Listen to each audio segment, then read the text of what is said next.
Have you ever wondered what happened to the people of Israel after the death of Moses? How did the story continue for the nation he had led? In this video, you'll discover 5 surprising events that shaped Israel's destiny after the passing of one of its greatest leaders. Don't miss it. Have you ever wondered how the story of Israel continued after Moses' death? Who took the reins of a people who had been guided by one of the greatest leaders in biblical history? The answer lies in Joshua, the man chosen to succeed Moses and lead Israel into a new and decisive stage. The transition of leadership was a critical moment for Israel. Moses had not only been a leader, but also a prophet, a lawgiver, and a mediator between God and the people. His departure could have left a massive void, causing uncertainty and fear. However, God had carefully prepared Joshua for this role. Joshua wasn't a stranger. He had been Moses' close assistant, one of the 12 spies sent to scout the Promised Land, and a man known for his faith and courage.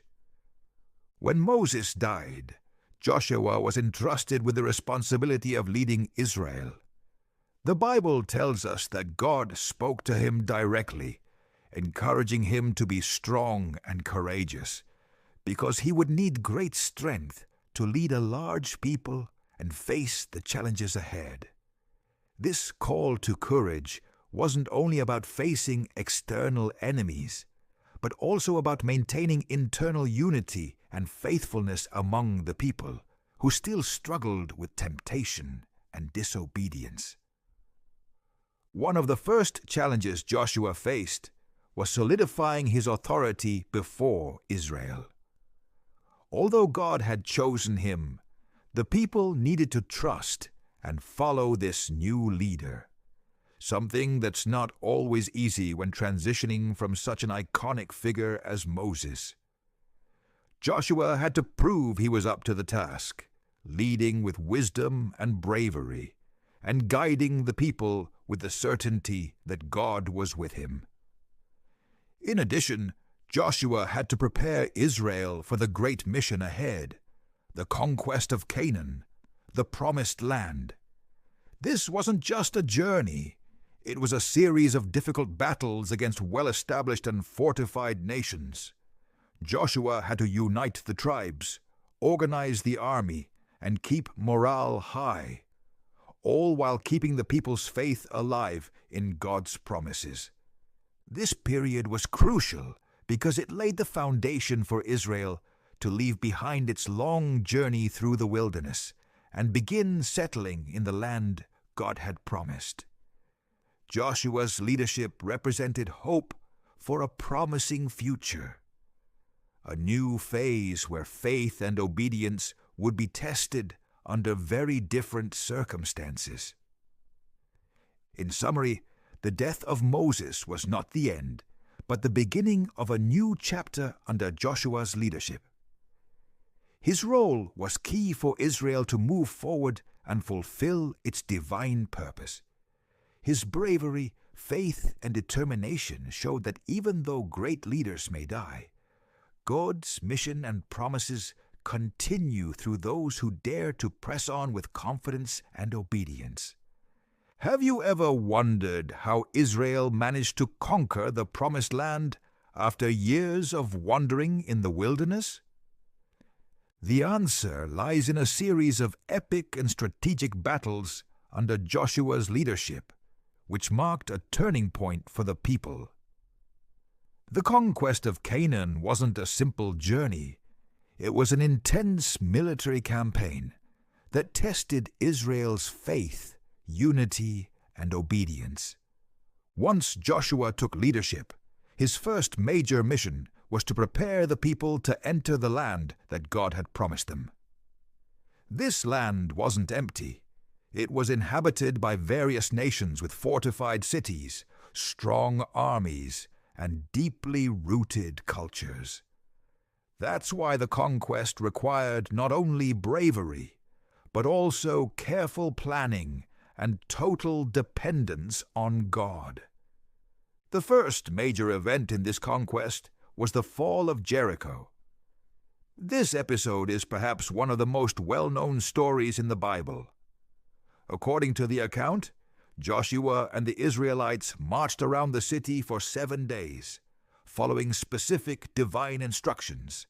March once per day for 6 days, and 7 times on the 7th day, accompanied by priests blowing trumpets. On the 7th day, after the final trumpet blast, the walls of Jericho miraculously collapsed, allowing the people to take the city. This event clearly demonstrated that victory came from obedience to God and His supernatural power, not just human strength. After Jericho, the campaign continued with the conquest of other cities and regions, though not all were as quick or easy. Some nations fiercely resisted, leading to prolonged and difficult battles. At several points, Joshua had to lead the armies personally to secure victory. The Bible recounts various battles where divine intervention was key, such as the battle against the king of Jerusalem, or the remarkable victory when the sun stood still to prolong the day and ensure Israel's triumph. These stories reveal that the war was both spiritual and physical. The conquest wasn't just military, it was also a struggle to establish the identity and destiny of the people. Each victory reaffirmed the fulfillment of God's promise and strengthened Israel's faith. However, there were also moments of disobedience that brought consequences, such as when Achan took forbidden items from Jericho, leading to temporary defeat until the issue was addressed. This highlighted the importance of purity and complete obedience for success. Beyond the battles, the conquest also involved reorganizing the land and establishing Israel as a nation. After gaining control over Canaan, the process of dividing the territory among the tribes began, a task that involved not only territorial justice, but also the formation of a new society under God's laws. The story of the conquest is a testament to the fact that obedience, faith, and trust in God are essential when facing seemingly impossible challenges. Joshua and the people learned that they couldn't rely solely on their strength or strategy, but on divine guidance to move forward. Each battle won was a manifestation of God's power, acting on behalf of His people. In short, the conquest of the Promised Land was a long and difficult process, full of trials and miraculous victories. This period solidified Israel as a strong and united nation, ready to live under God's law and promises. Joshua's courage, the people's faith, and divine intervention came together to fulfill one of the Bible's most important promises, showing that with God, boundaries can be overcome and promises fulfilled. Do you know how the Promised Land was organized once Israel conquered it? After the intense battles and the conquest under Joshua's leadership, a crucial moment arrived: the division of the land among the 12 tribes of Israel.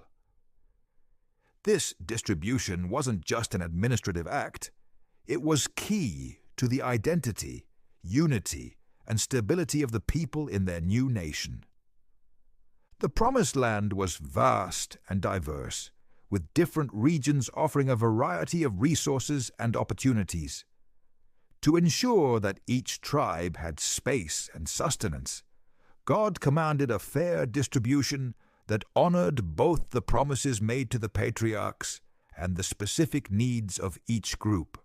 Joshua oversaw this task, guided by clear divine instructions to carry it out with equity and according to God's will. The distribution process took into account the importance of each tribe and its role within the nation. For example, the tribe of Levi did not receive a land portion like the others, since their main role was to serve as priests and caretakers of the tabernacle, moving among different areas to carry out their ministry. Instead of a single territory, they were assigned special cities within the territories of the other tribes, reflecting their spiritual importance and the need for their presence throughout the nation. The other tribes received territories where they could live, cultivate, and grow. The allocation was done through a system of casting lots to avoid favoritism and disputes, trusting that God was guiding the process to fulfill His purpose. Each tribe was expected to settle in its territory and work to establish and protect its inheritance. This distribution had a profound impact on Israel's social and political structure. It defined geographical boundaries still recognized in biblical history and gave meaning to tribal identity, shaping relationships, alliances, and responsibilities within the community. It also established a system where each group had space to thrive, but also the responsibility to remain faithful to the law and covenant with God. The land division also symbolized the fulfillment of the promise made to Abraham and his descendants, a constant reminder that God keeps His covenants and that Israel was His chosen people to live in this special land. It was a moment of hope and renewal, where the community left behind its nomadic life and began to build a stable society with purpose. In summary, the distribution of the Promised Land was much more than a territorial act. It was a vital step in the consolidation of Israel as a nation. Through this process, each tribe received its inheritance, the foundation for communal life was established, and God's presence among His people was reaffirmed. This organization was essential for Israel to move forward and fulfill the divine purpose set in motion since ancient times. Have you ever wondered how the people of Israel reaffirmed their commitment to God after Moses' death and the conquest of the Promised Land? The renewal of the covenant was a crucial moment that defined Israel's spiritual and social future. It wasn't enough to have conquered the land. They had to ensure they were living according to God's will to maintain His blessing and protection. After Moses' death, Joshua took leadership and led the people into the Promised Land. But God made it clear that success would not depend solely on military strength or strategy. It would depend on the people's faithfulness to His commandments and to the covenant He had established. That's why, once the lands were distributed, Joshua called the people to a solemn assembly to renew their commitment to God. Before we continue, don't forget to subscribe so you won't miss more content like this. That way, you'll always be up to date with our upcoming videos. Now, let's continue. This event was much more than a mere ceremony. It was a call to reflect, to remember everything God had done for them, their liberation from Egypt, the time of preparation in the wilderness, and the victory in the conquest. Joshua reminded them that all of this had only been possible because of God's faithfulness. And now, it was their turn to be faithful, obey His laws, and reject idolatry and pagan practices that were common in the surrounding cultures. In this context, Joshua gave a powerful speech, urging the people to choose whom they would serve, the gods of their ancestors, or the true God who had delivered and guided them. The people responded unanimously, "We will serve the Lord our God and obey His voice. This public and collective commitment was fundamental in consolidating Israel's religious and cultural identity in this new phase. The covenant renewal also involved a call to holiness and separation from foreign influences that could lead them astray. Clear and strict laws were established to avoid idolatry and maintain the purity of the people. This covenant wasn't an ordinary contract. It was a sacred alliance that required absolute loyalty and a life aligned with divine principles. This moment became a reference point for all of Israel's history because it reminded them that a relationship with God isn't something to take for granted. It must be continually renewed through obedience and faith. Each generation had to embrace this commitment to live under God's blessing and avoid the consequences of disobedience. The covenant renewal also had social and political implications. A people united in faith was a strong and cohesive people, capable of facing external and internal challenges. The alliance with God translated into shared responsibility, where every member played a role in maintaining justice, peace, and order according to divine law. In summary, the renewal of the covenant after Moses' death was a decisive act that defined Israel's spiritual and communal direction. It was a reaffirmation of their commitment to God, a declaration of loyalty and obedience that strengthened the people's identity in the Promised Land. This renewed alliance not only promised blessings, but also demanded constant responsibility and commitment to live by God's commandments.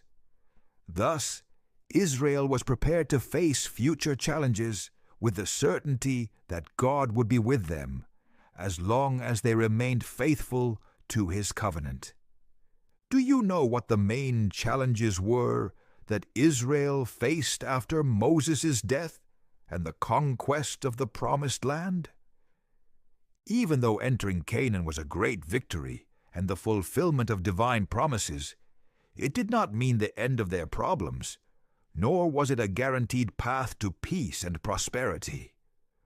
On the contrary, Israel faced new social, spiritual, and political challenges that tested their faith and unity as a nation. One of the greatest challenges was the constant struggle against idolatry and the cultural influence of the pagan nations around them. Although God had commanded Israel to drive out the inhabitants of Canaan and not adopt their customs, in practice, this was not always fully carried out. Many times the Israelite tribes allowed idolatrous practices to infiltrate, mixing their faith with foreign rituals. This led to internal conflicts and, at critical times, the loss of God's blessing. This reality led to repetitive cycles of turning away from God, punishment, and repentance, described in the book of Judges. Israel struggled to stay faithful to the covenant in the absence of strong central leadership after Joshua. Without a unified leader, the tribes became fragmented, sometimes even coming into conflict with one another. Another major challenge was the social and political organization of the new territory. The land division established borders, but also led to tensions and disputes between tribes over their boundaries and possessions. National cohesion depended heavily on the tribes' ability to cooperate and uphold the covenant.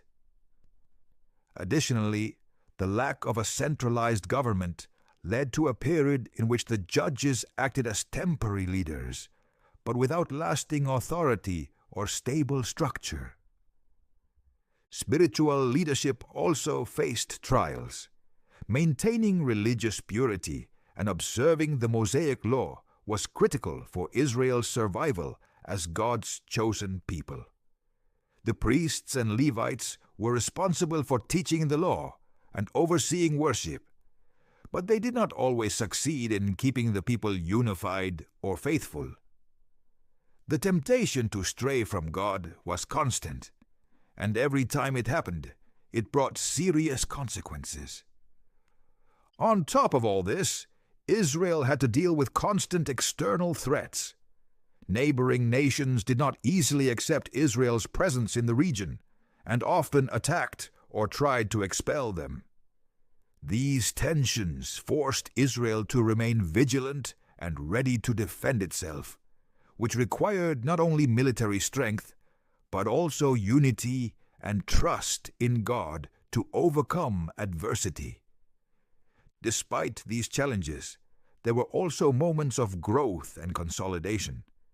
The people gradually learned how to organize themselves better, to value the importance of the covenant, and to seek out capable leaders.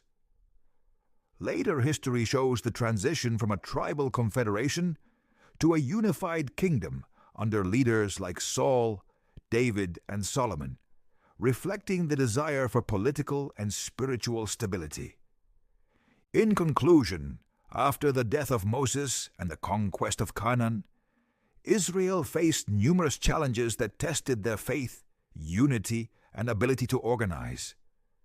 The fight against idolatry, internal tensions, the lack of strong leadership, and external threats were real obstacles they had to overcome to become a stable nation. However, these trials also helped shape Israel's identity, strengthen their commitment to God, and prepare the way for a future in which they could live in peace and prosperity, under divine direction and wise leadership. This phase was key to understanding the complex and fascinating history of Israel in the Bible. Now that you know the 5 things that happened after Moses' death, what did you think of this story, full of faith, challenges, and hope? If you liked this video, don't forget to give it a like, subscribe so you don't miss more biblical content, and share your thoughts in the comments. Which of these stages surprised you the most? Or which one would you like us to explore in more depth? Your participation is very important to us. Thanks for joining us, and we'll see you in the next video.